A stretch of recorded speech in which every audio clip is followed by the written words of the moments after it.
Hi, Telugu మిత్రులకి స్వాగతం. ఈరోజు మార్కెట్ దగ్గర దగ్గర 175 పాయింట్లు తగ్గింది. ప్రధాన కారణం ఏంటంటే గ్లోబల్గా పరిస్థితులు బాగోలేదు. Global markets they are bleeding actually. ఎట్లా అంటే యూరోపియన్ మార్కెట్ ఇప్పుడు కూడా నడుస్తున్నాయి. మోర్ దెన్ 2%, 3 మేజర్ మార్కెట్లు more than 2% down.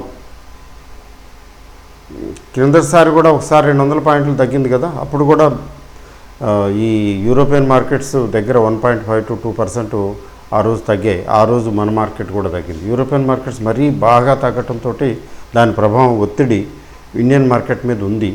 Plus American మార్కెట్లు కూడా ఒత్తిడికి గురయ్యాయి ఈ మధ్యన. What ever with the reasons, ఎప్పుడు ఏదో ఒకటి చెప్తుంటారు కదా. అయితే ఇన్ఫ్లేషన్ అని, తర్వాత ఇంకా అవి ఏవో రీజన్స్. మొత్తానికి అమెరికన్ మార్కెట్లో ఇంకొక ఇష్యూ ఏంటంటే వాలటాలిటీ ఇండెక్స్ నేను చూస్తున్నాను, జస్ట్ ఈ మధ్యన ఊరికే అబ్జర్వ్ చేస్తున్నాను. అమెరికన్ మార్కెట్స్లో వాలటాలిటీ ఇండెక్స్ 20కి వచ్చేసి 20 లెవెల్కి వచ్చింది. కొంచెం వాలటాలిటీ పాయింట్ ఆఫ్ వ్యూలో చూస్తే చాలా భయంకరమైన వాలటాలిటీ వచ్చేసింది.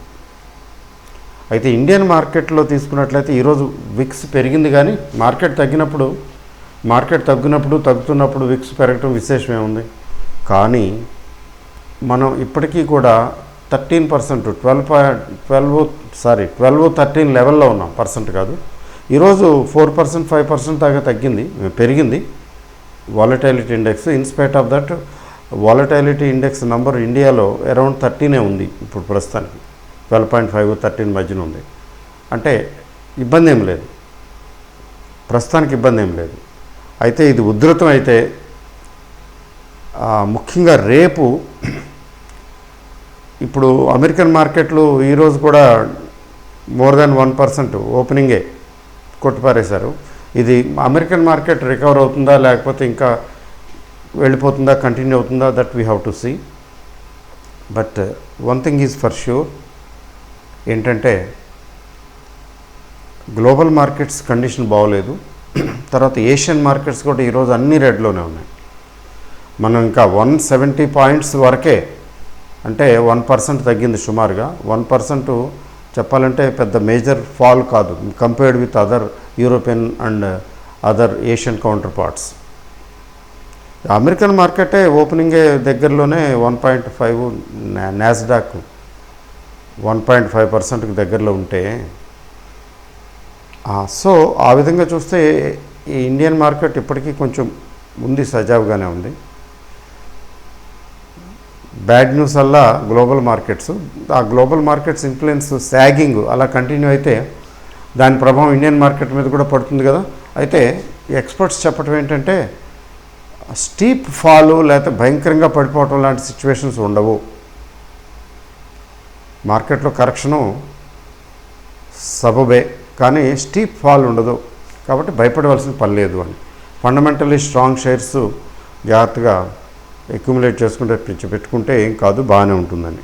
తర్వాత మరో గుడ్ న్యూస్ ఏంటంటే, ఇది సెమీ గుడ్ న్యూసే. ఏంటంటే mid cap, small cap they are still intact. ఈరోజు కూడా నేను చూశాను, పేర్లు ఎందుకు కానీ అప్పర్ సర్క్యూట్కి వెళ్ళి ఉన్నాయి, 10% అండ్ అబోవ్ పెరిగిన ఉన్నాయి.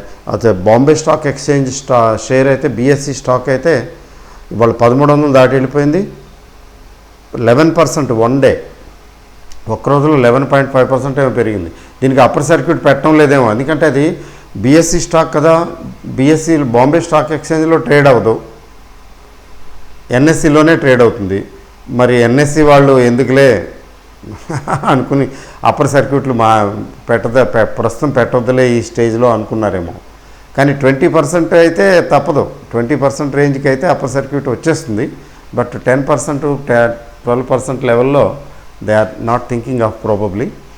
And BSE stock is rising like anything, like a shooting star. ఏదో మొత్తానికి బోనస్లు అట్లా ఏవో మొత్తానికి చెప్తారేమో ఫైనల్గా. Whatever it is rising. ఇట్లా కొన్ని స్టాక్స్ ఇప్పటికీ కూడా బాగానే ఉన్నాయి. అయితే ఎప్పుడున్న పాఠమే. ఎఫ్ఐఐస్ ఈరోజైతే డిసైసివ్గా 2200 కోట్లకి అమ్మారు. అయితే మన డిఐఎస్ మ్యాచ్ చేయలేకపోయారు. They could not match them. ఒక 600 చిల్లర 600 కోట్లకి పైగా వీళ్ళు కొన్నారు మన వాళ్ళు. అయితే మిగతాది కొంచెం ఇబ్బందే కదా, అందుకని మార్కెట్ తగ్గింది. ఇంకా ఏమిటి భవితవ్యం అంటే మార్కెట్ సింగపూర్ నిఫ్టీ వీక్నెస్సే చూపిస్తున్నది, పెద్దగా కాదు కానీ సింగపూర్ నిఫ్టీ వీక్నెస్ చూపించడం సహజమే. అక్కడ అమెరికన్ మార్కెట్ ఓపెన్ అయ్యే వరకు చూస్తారు. అమెరికన్ మార్కెట్ ఓపెన్ అయ్యి డౌన్లో ఉంటే ఆటోమేటిక్గా తెరదించుతారు, అంటే కొద్దిగా సెల్లింగ్ వస్తుంది. కాబట్టి సింగపూర్ నిఫ్టీని ఏమైనా బేస్ చేయొద్దు, కానీ అది ఎంత ఉంటుంది చివరికి ఎలా ఉంటుంది అనేది. ఇండియన్ మార్కెట్కి వచ్చినట్లయితే రెసిస్టెన్స్ మనకు ఒక 15,750 లెవెలు, ఒక లెవెలు అది దాదాపు బ్రీచ్ అయినట్టే. ఇంట్రాడేలో బ్రీచ్ అయింది. ఇంకా ఫర్దరు నెక్స్ట్ చూడవలసింది మనం 15,600 ప్లస్ లెవెల్. ఇక్కడ ఒకవేళ తగ్గిన మార్కెట్ ఫర్దర్ తగ్గటం అంటే ఇంకొక 150 పాయింట్లు. It's not a joke. ఏముంది, పడేటప్పుడు ఎంతైనా పడిపోతుంది కదా. కానీ 15,600 లెవెల్ ఇంకొకసారి మనం అది చెక్ చేసుకోవాలి. అంటే ఆ లెవెల్ కూడా బ్రీచ్ అయితే ఇంకా మళ్ళీ 15,400 లెవెల్ అంత దాకా వెళుతుందా లేదా అనేది మనం చూడాలి. అయితే బ్యాంకింగ్ స్టాక్స్ కొంచెం వీక్గా ఉన్నాయి. ముఖ్యంగా హెచ్డిఎఫ్సి బ్యాంక్ రిజల్ట్స్ బాగోలేదని, బాగంటే ఎక్స్పెక్ట్ చేసినట్టు లేవని, హెచ్డిఎఫ్సి ట్విన్స్ పెర్ఫార్మెన్స్ అంతగా ఇంప్రెసివ్గా లేదని, ఉండబోదని, అంటే ఫ్యూచర్ని కదా డిస్కౌంట్ చేస్తారు, అదొక రీజను. ఆ రీజన్ తీసుకుని కూడా బ్యాంకు నిఫ్టీని ఉతికేశారు. బ్యాంక్ నిఫ్టీ కొంచెం బాగా రికవర్ అయ్యి బాగా పెరిగింది కదా ఈ మధ్యన. అయితే బ్యాంక్ నిఫ్టీ 15,000 లెవెల్లో సపోర్ట్ తీసుకుంటుంది అని భావించడం జరుగుతున్నది. ఈ 15,000 లెవెల్లో సపోర్ట్ తీసుకోకపోతే ఇంకొక 400-500 పాయింట్లు ఈజీగా వెళ్ళిపోతుంది. అది పెద్ద విశేషమేం లేదు. బ్యాంక్ నిఫ్టీకి 500 పాయింట్లు అంటే nothing. HDFC bank already 14,500 range, ఒక 50 పాయింట్లు, అంతగా తగ్గదు జనరల్గా. 4% లెవెలు, 3%, 4% లెవెలు హెచ్డిఎఫ్సి బ్యాంకు జనరల్గా పెరగదో తగ్గదు, గ్రాడ్యువల్గా స్లోగా స్టడీగా ఉంటుంది. ఎందుకంటే కొంచెం లో బీటా స్టాక్ ఇది. అయినా కానీ ఈరోజు అంతగా తగ్గింది. బట్ స్టాక్స్ లైక్ అంటే యాక్సిస్ బ్యాంకులు అవన్నీ కూడా, ఐసిఐసిఐ అవి కూడా ఏం బాగోలేవు. బట్ ఎస్బీఐలో మాత్రం కొంచెం స్ట్రెంగ్త్ ఇప్పటి వరకు కనపడుతున్నది. 425 ఒక సపోర్టు, 424-25 రేంజ్లో సపోర్ట్ తీసుకుంటున్నది కొద్దిగా. అది రేపు తెలుస్తుంది. అది బ్రీచ్ అయితే మళ్ళీ కొంచెం కొట్టేస్తారు, కొంచెం 420-418 లెవెల్కి తీసుకెళ్ళిపోతారు. ఈరోజు కూడా ఇంట్రాడే 420 లెవెల్కి వచ్చింది. బట్ లాస్ట్ హాఫ్ అన్ అవర్లో మళ్ళీ రికవరీ ఎట్లా అంటే కొంచెం షార్ట్ కవరింగ్ వచ్చింది. ఎందుకు వచ్చిందిలే ఇందులో షార్ట్ అని, అంటే ఆల్రెడీ కొంచెం ఎక్కువ షార్ట్ ఉండి ఫర్దర్ షార్ట్ వెళ్ళటానికి బహుశా జంక్తో ఉంటారు. ఆ కారణం చేత అలా జరిగింది. సో ఇది మార్కెట్ సమాచారం. అయితే నిఫ్టీ 50 స్టాక్స్ పక్కన పెడితే మిడ్ క్యాప్ స్మాల్ క్యాప్ సంగతి ఏంటంటే, నాకేమీ ఆదుర్దాపడవలసిన అవసరం లేదనే అనిపిస్తున్నది. బట్ ఈ వీక్ యాజ్ ఎ హోల్ ఎలా ఉంటుందో చూడాలి. 15,400 లెవెల్కి వెళితే మరి ఆ లెవెల్లో కొంచెం బయింగ్ సపోర్ట్ తీసుకోవచ్చు. We can try buying some quality stocks. అంతేగాని ఈలోగా ఏమీ మనం చర్య తీసుకోవాల్సిన అవసరం లేదు. ఎందుకంటే గ్లోబల్ మార్కెట్స్ని చూస్తే ఏంటంటే the correction May continue for 1 or 2 more days. అలా లేకుండా ఇక్కడి నుంచి మళ్ళీ అందుకుంటే గొడవే లేదు. But Indian market as a whole world wide తీసుకున్నట్లయితే, కంపేర్ చేసినట్లయితే, they are showing a lot of strength. అంటే ఇంటర్నల్ ఫ్యాక్టర్స్ మనకు ఉన్నాయి కదా. ఇప్పుడు డెల్టా అదేదో చెప్తున్నారు కదా, వేవ్, థర్డ్ వేవ్. ఆ third wave it is weaving like anything, blowing all over Europe. యూరప్లో స్ట్రాంగ్గా ఉంది, మిగతా కంట్రీస్లో కూడా, Europe and other countries of the world కొంచెం థర్డ్ వేవ్ కొద్దిగా గట్టిగానే ఉంది అని అంటున్నారు. మరి ఆ థర్డ్ వేవ్ ప్రభావం ఇండియా మీద ఇప్పటి వరకు అయితే ప్రత్యేకించి ఏమి చూపించడం లేదు. కానీ వితిన్ ఏ వీక్ గన అట్లాంటి థర్డ్ వేవ్ ప్రభావం ఇండియా మీద కనిపిస్తే కొంచెం ప్రమాదమే, కొద్ది గట్టిగా పడేయటానికి ప్రయత్నిస్తారు. బట్ ఇమ్మీడియట్గా ఏమీ మన ఇండియాకి మళ్ళీ ఈ థర్డ్ వేవ్ నాకు అనిపించడం లేదు. ఆగస్టు తర్వాతే, మిడ్ ఆగస్టు ఆ తర్వాతే అనుకుంటున్నాను. అప్పుడు చూడాలి ఎలా ఉంటాయి మార్కెట్లు. బట్ ఏంటంటే కాషస్గా ఉండటమే. Markets are bound to rise and markets are bound to fall. ఇవి పెరగటం తగ్గటం చాలా సహజమైన విషయం. ఎప్పుడైనా 1-2 రోజులు 200-300 పాయింట్లు 400 పాయింట్లు తగ్గగానే కుంగిపోతారు, కంగారు పడిపోతారు జనరల్గా. అలాగే 2-3 రోజులు 4 రోజులు గట్టిగా పెరగగానే ఇంకేముంది, ఇంకా మార్కెట్ తిరుగులేదంటారు, రాంబాణం అంటారు. అట్లా కాదు, మార్కెట్లు పెరగటం మార్కెట్లు తగ్గటం రెండు సహజము. There is nothing special about this. ఇది ఎప్పుడూ ఉండేదే. తగ్గుతూ ఉంటాయి, పెరుగుతూ ఉంటాయి. బట్ ఓవరాల్గా ఏమిటి మార్కెట్ అంటే, మనం బుల్ మార్కెట్లో ఉన్నామో బేర్ మార్కెట్లో ఉన్నామో చూసుకోవాలి. ఈ బుల్ మార్కెట్ పొజిషన్ను మళ్ళీ బేర్ మార్కెట్ పొజిషన్లోకి మారినంత వరకు మనం సేఫే. కాబట్టి ఈ డే టు డే ఫ్లక్చుయేషన్స్ గురించి అసలు ఎక్కువ తగ్గటం పెరగటం గురించి ఎక్కువ చింతన చేయటం అవసరం లేదు. అయితే ట్రేడింగ్ చేసేవాళ్ళు మాత్రం జాగ్రత్తగా ఉండాలి. ట్రేడింగ్ చేసేవాళ్ళు వెరీ షార్ట్ టర్మ్ కదా చూస్తారు. ఎప్పటిదప్పుడే పెరుగుతుంటే పెరుగుతుందని అంటాం, తగ్గుతుంటే తగ్గుతుందని అంటాం. అట్లా ఉండాలి, అలర్ట్గా ఉండాలి. అదర్వైజ్ ఇన్వెస్టర్కి ఇబ్బంది ఏం లేదు. నాకు బాగా గుర్తు, ఎప్పుడది సత్యం కంప్యూటర్స్ టైం అనుకుంటా, చాలా సంవత్సరాలు అయిందా, 10 ఏళ్ళు అయిందేమో, దగ్గర 9 ఏళ్ళు 10 ఏళ్ళు. నేను ట్రైన్లో ప్రయాణం చేస్తుంటే నాతో పాటు ఒక కో ప్యాసింజరు నా ముందు సీట్లో కూర్చున్నాడు.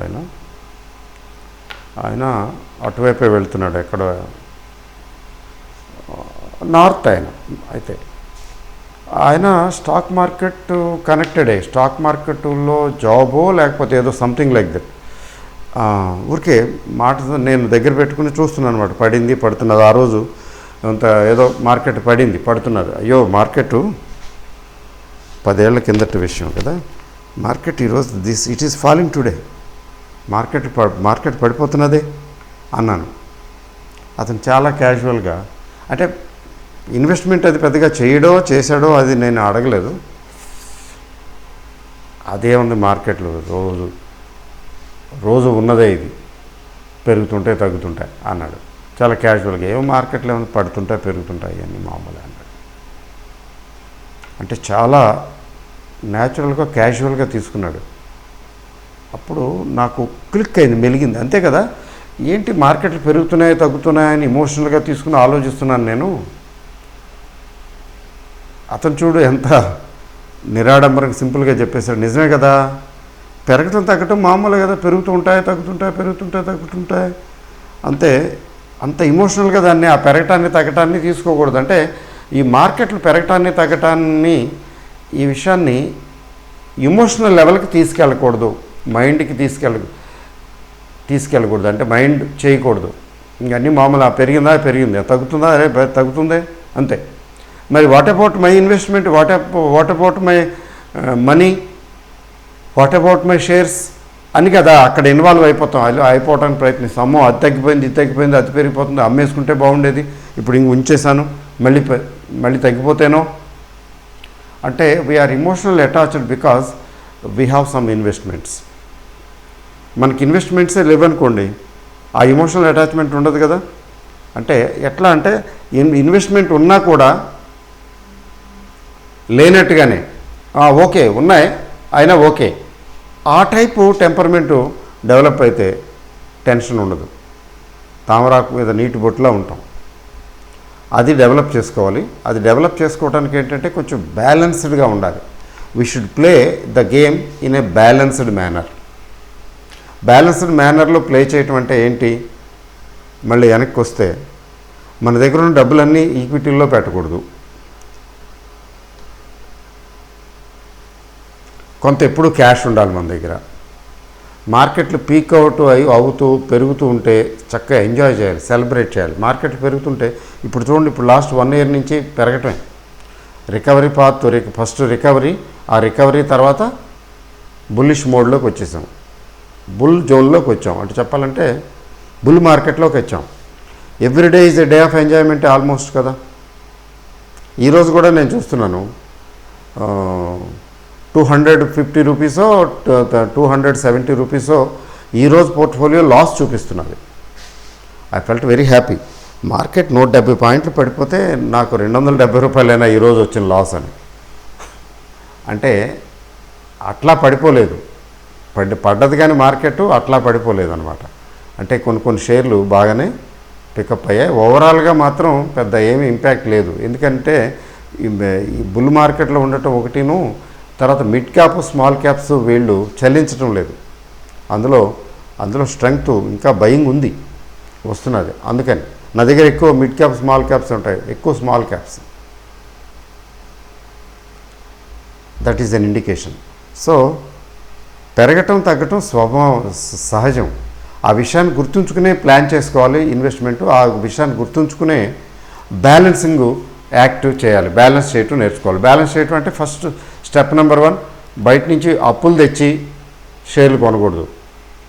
అంటే ఆ మధ్యన మార్కెట్ బాగా పడినప్పుడు అప్పులు చేసేసి గోల్డ్ తాకట్లు పెట్టేసి షేర్లు కొనుక్కుని డబ్బులు సంపాదించారు చాలామంది. గుడ్, బట్ జనరల్గా that should be avoided. At least ఇట్లాంటి టైంలో ఖచ్చితంగా అవాయిడ్ చేయాలి. బుల్ మార్కెట్లో అవాయిడ్ చేయాలి ఖచ్చితంగా. ఎందుకని బేర్ మార్కెట్ అంటే ఏదో తుక్క మారా అంటారు కదా, లాటరీ వేశారు. అక్కడ రికవరీ ఫాస్ట్గా వచ్చింది. రికవరీ యాక్చువల్గా 1.5 to 2 years పడుతుంది రికవరీకి. కానీ బాగా స్టీప్గా పడటం వల్ల స్టీప్గా లేచిపోయింది. గుడ్, మనందరం it's a good news for all of us. But at the same time అప్పు చేసి కొనకూడదు కదా షేర్లు. తర్వాత ఉన్న డబ్బులన్నీ ఈక్విటీలో పెట్టకూడదు కదా. 2, తర్వాత బుల్ మార్కెట్లో ఉన్నప్పుడు when we are celebrating a bull market, we should celebrate it by booking small profits. కొద్దిగా ప్రాఫిట్స్ బుక్ చేసుకుంటూ సెలబ్రేట్ చేసుకోవాలి. అప్పుడేమవుతుంది, కొంచెం తగ్గిన అంటే ఫుల్గా పీకమయ్యో తిన్నాడు అంటారు కదా, ఫుల్గా తినకుండా కొంచెం ఖాళీ పెట్టుకోవాలండి. కొంత గాలికి కొంచెం నీటికి గ్యాప్ ఉండాలి, ఖాళీ ఉండాలి. అంతా నింపకూడదు, మొత్తం అంతా నింపకూడదు. రుచులు బాగున్నాయని చెప్పి, కూరలు అవి బాగున్నాయని చెప్పి అని చెప్తారు కదా. ఇప్పుడు కొద్దిగా వెల్తిగానే తినాలి, కొంచెం ఖాళీ పెట్టుకోవాలని చెప్తారా. ఇన్వెస్ట్మెంట్ కూడా అంతే, బ్యాలెన్సింగ్ యాక్ట్ అది. ఫుల్గా తినేస్తే నీళ్లు తాగడానికి గాలికి దేనికి గ్యాప్ లేకపోతే ఇబ్బందే కదా. గ్యాప్ ఉంటే గుడ్, అది జీర్ణ కోసం. తర్వాత సిస్టమ్ కూడా ఏంటంటే డైజెస్టివ్ సిస్టము కొంచెం స్ట్రెస్ తక్కువ స్ట్రెస్ తోటి పనిచేస్తుంది. ఎక్కువ కాలం దాని లాంగెవిటీ ఎక్కువ కాలం పనిచేస్తుంది. లేకపోతే దాని మీద ఎక్కువ స్ట్రెస్ అయితే ఏదో పార్ట్ దెబ్బతింటుంది కదా. ఎక్కువ లైఫ్ అనేది ఎక్కువ కాలం ఉండాలి కదా. ఎక్కువ కాలం ఉండాలంటే ఈ లోపల పార్ట్లు విషయంలో జాగ్రత్తగా ఉండాలి. మరీ ఎక్కువ ఒత్తిడి తీసుకురాకూడదు వాటి మీద. అంతే కదా. ఇన్వెస్ట్మెంట్ కూడా అంతే. ఎంతో కొంత కొంచెం పార్షియల్ ప్రాఫిట్ బుక్ చేసుకుంటూ వెళ్తున్నాం అనుకోండి, 5% 10% ఎక్కువ అక్కర్లా. ఇది ఇంకా షెడ్కి వెళ్ళిపోతున్నది, ఇంకా మళ్ళీ ఇంకా రోడ్డు ఎక్కడం ఇప్పట్లో కష్టం అనిపించినప్పుడు అయితే కొట్టిపారేస్తాం. అప్పుడు లాభమో ఎంతో కొంత 30%, 40%, 50% కొట్టేసేసి ఊపిరి పీల్చుకుంటాం. ఆ తర్వాత మళ్ళీ రికవర్ అయిపోతే అయ్యో అనవసరంగా అమ్మేసాను అనుకుంటాం. అవన్నీ మామూలే. అయినా కానీ that is right way to do things. కానీ బుల్ మార్కెట్లో అట్లా ఎగబడి కంగారు పడి అమ్ముకోకర్లా. 5%, 10%, 15% అట్లా తీసేసుకునే డబ్బులు కొంచెం ఎప్పటికప్పుడు దగ్గర పెట్టుకోవటం వల్ల ఏంటంటే we will have an opportunity. ఎప్పుడన్నా బుల్ మార్కెట్లో కొద్దిగా తగ్గిందనుకోండి, బుల్ మార్కెట్లో 400-500 పాయింట్లు తగ్గిందనుకోండి, అదే ఎక్కువ. That's an opportunity. 1000 పాయింట్లు తగ్గితే మరీ మంచిది. జనరల్గా బుల్ రన్లో 1000 పాయింట్లు తగ్గదు. 1000 పాయింట్లు దాటి తగ్గిందంటే అనుమానించాల్సిన విషయం. 200 పాయింట్లు 300 పాయింట్లకి ఏం కాదు. Maybe there is a buying opportunity, but చాలా కేర్ఫుల్గా ఉండాలి సెలెక్ట్ చేసుకునేటప్పుడు. కానీ అది ఎప్పుడు చేయగలుగుతాం? అది మన దగ్గర క్యాష్ ఉన్నప్పుడు, మన దగ్గర లిక్విడిటీ ఉన్నప్పుడు, డబ్బులన్నీ అందులోనూ అది అయ్యి అన్నీ కొనేసాను, ఎక్కడ ఏం బ్యాలెన్స్ లేదు, ఇప్పుడు కొందామంటే ఇది తగ్గిపోయింది, ఇది కొందాం భలే చౌకగా దొరుకుతున్నది, ఇప్పుడు కొందామంటే డబ్బులు లేవనే పరిస్థితి ఎప్పుడూ రాకూడదు. ఇది చాలా ఫండమెంటల్ ప్రిన్సిపల్ ఇన్వెస్ట్మెంట్కి, చాలా ఫండమెంటల్ ప్రిన్సిపల్. అది ఫర్ ఎగ్జాంపుల్ ఐటీసీ గురించి నిన్న మొన్న మాట్లాడాను. అది ఏం పెరగలా ఇంతకాలంగా, ఎన్ని సంవత్సరాలుగా. అది అలాంటి షేరు తగ్గటానికి కూడా ఛాన్సెస్ తక్కువ. చూసారా, ఇది పెరిగితే కదా తగ్గటానికి. పెరిగింది తగ్గుద్ది, కానీ తగ్గింది ఏం పెరుగుద్ది? ఇప్పుడు హెచ్డిఎఫ్సి బ్యాంకు పెరిగింది, 1500కు వచ్చింది. బాగా పెరగలేదు అనుకుంటే పెరిగింది బాగానే. 1500లో ఉన్నటువంటి హెచ్డిఎఫ్సి బ్యాంకు 1300కో 1350కో రావటం పెద్ద విశేషమే ఉంది. రావచ్చు, రాకపోవచ్చు. కానీ అక్కడే పడి ఉన్నటువంటి ఐటీసీ ఆ 200 దగ్గరే 160-200 మధ్యలోనే సంవత్సరాల తరబడి ఉన్న ఐటీసీ ఇంకెంత పడుతుంది? అట్లాంటివి తగ్గితే మన దగ్గర ఉన్న డబ్బులు అటువంటి షేర్లలో పెట్టుకోవచ్చు. అంటే ఐటీసీ కొనమని నేను చెప్పడం కాదు, అటువంటి షేర్లో పెట్టుకోవచ్చు. ఏంటి, సేఫ్ హ్యావెన్ లాగా. ఎందుకని పెట్టుకోవచ్చు అండి అంటే, కంపెనీ ఫండమెంటల్స్ విషయంలో డౌట్ లేదు కదా. మరి డౌట్ ఎక్కడ? మార్కెట్. కానీ ఇది మార్కెట్ పెరిగినప్పుడు ఇదేం పెరిగిందా? పెరగలేదు కదా, తగ్గదు కూడాను. అంత ఉపద్రవం ఏం లేదు కదా. అప్పుడేమవుతుంది? హై డివిడెండ్, అంటే dividend yield over a period of time ఏంటంటే, పాపం పెర్ఫార్మెన్స్ అంత బ్యాడ్గా ఏం లేదు, but various reasons are there. దానివల్ల ఏమైంది? ఫినిష్. అది పెరగటం లేదు, సపోర్ట్ లేదు. పెద్ద పెద్ద హెచ్ఎన్ఐస్ ఇన్వెస్ట్ చేయరు.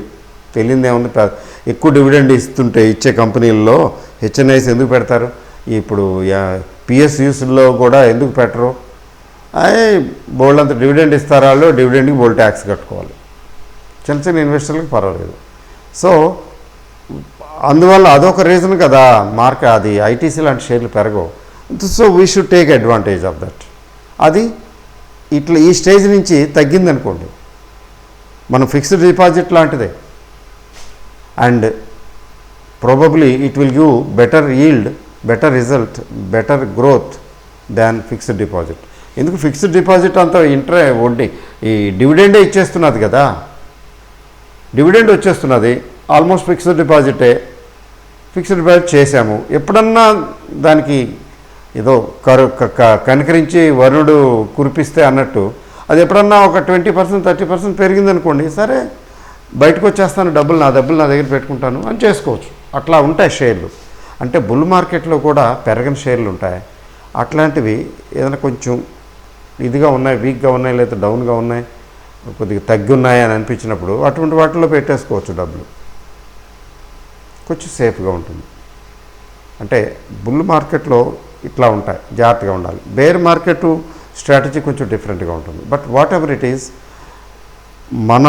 మన ఫండ్స్ ఎంత ఉన్నాయి, మన ఇన్వెస్ట్మెంట్ ఎంత, బ్యాలెన్స్ ఉందా, నేను బ్యాలెన్స్ మెయింటైన్ చేస్తున్నానా, లేకపోతే పూర్తిగా బాగుంది కదా అని మొత్తం లోపలికి తోసేస్తున్నానా? బాగుంది కదా అని మొత్తం లోపలికి తోసేస్తే మన దగ్గర క్యాష్ లేకపోతే, లిక్విడిటీ లేకపోతే, దట్ క్రియేట్స్ ప్రాబ్లమ్స్. అది అనుభవపూర్వకంగా చెప్తున్న విషయం ఇది. మీలో కొంతమంది చవిచూసి ఉంటారు, అలాంటి అనుభవం మీ అనుభవంలోకి వచ్చి ఉంటుంది. కొంతమందికి ముఖ్యంగా కొత్త వాళ్ళు కదా, ఈ ఛానల్ చూసేవాళ్ళు ఎక్కువ, కొత్త వాళ్ళే ఎక్కువ మంది ఉంటారు కదా, అందుకు వాళ్ళ కోసం అని చెప్తున్నాను. ఓకే అండి. So all the best. Let us see what happens tomorrow. మార్కెట్లో కొంచెం నాజూక్ స్థితి అంటాం కదా, కొంచెం ఒక రకమైనటువంటి డౌన్ అని అన్నగాని కొంచెం డెలికేట్ పొజిషన్లోకి వచ్చాయి. ఎందుకు వచ్చాయంటే because of global markets. Indian market has been in a delicate position because of global clues. ఆ గ్లోబల్ క్లూస్ పుణ్యమాని వీళ్ళు మొదటి నుంచి అమ్మే మోడ్లోనే ఉన్నారు కదా. జూలై అంతా అమ్మే మోడ్లోనే ఉన్నారు. మరి జూన్లో కూడా కాస్త కోస్త అమ్మటమే కానీ పెద్ద కొన్నదే నాకు తెలిసి లేదు. వాళ్ళు కొంచెం ప్రాఫిట్ బుకింగ్ మోడ్లో ఉన్నారు. దానికి తగ్గట్టు గ్లోబల్గా ఏమన్నా సిచ్యువేషను ఇదిగా ఉంటే కొంచెం స్పీడ్ పెంచుతారు. వాళ్ళు స్పీడ్ పెంచినప్పుడు లెఫ్ట్ అండ్ రైటే వాళ్ళు అమ్మటం మొదలుపెట్టినప్పుడు అసలు ఎవరిని లెక్క చేయరు, ఏమీ పట్టించుకోరు, కొట్టిపారేయటమే, నీకు ఎంత కావాలో చెప్పు అంటారు. ఇప్పుడు ప్రస్తుతం ఆ స్టేజ్లోకి రాలా. వాళ్ళు కొద్దిగా శాంపిల్ టెస్ట్ లాగా కొద్దిగానే అమ్ముతున్నారు. మళ్ళీ కొంచెం బాగా తగ్గింది అన్నప్పుడు కొంచెం సపోర్ట్ చేస్తున్నారు, కొంటున్నారు. సెల్ ఆన్ రైజే తప్ప సెల్ మోడ్లో లేరు. వాళ్ళు సెల్ మోడ్లోకి వచ్చినప్పుడే ఇబ్బంది. కొంచెం గట్టిగా 400-500 పాయింట్లు 1000 పాయింట్ల దాకా పడిపోతుంది. మళ్ళీ అక్కడెక్కడో సపోర్ట్ వస్తుంది, మళ్ళీ రికవర్ అవుతుంది. ఎందుకంటే బుల్ మార్కెట్లో కదా ఉన్నాం మనం. తర్వాత మనకి ఐపీఓస్ ఇవన్నీ మామూలే. మన ఇండియన్ స్టోరీ వేరు కదా. ఇప్పుడు పిఎస్యూస్ చాలా పిఎస్యూస్లో డైవర్స్ట్ చేయాలి గవర్నమెంట్ ఆఫ్ ఇండియా. ఊరుకుంటుందా? పడిపోతే డబ్బులు ఎలా వస్తాయి? గవర్నమెంట్కి బోల్డ్ డబ్బులు కావాలి. స్టాక్ మార్కెట్ మీద ఈ పిఎస్యూస్ మీద డిపెండ్ అయి ఉంది చాలా వరకు, ఇంటర్నల్ అక్రూవల్స్ ఒక రకంగా. అందువల్ల ఏంటంటే వీళ్ళు అంత గట్టిగా పడేసి ఏదో చేసేద్దామని అనుకున్నా ఇంటర్నల్గా ఏంటంటే DAS blah blah blah plus government role ఉంటుంది ఎలాగో ఇండైరెక్ట్గా.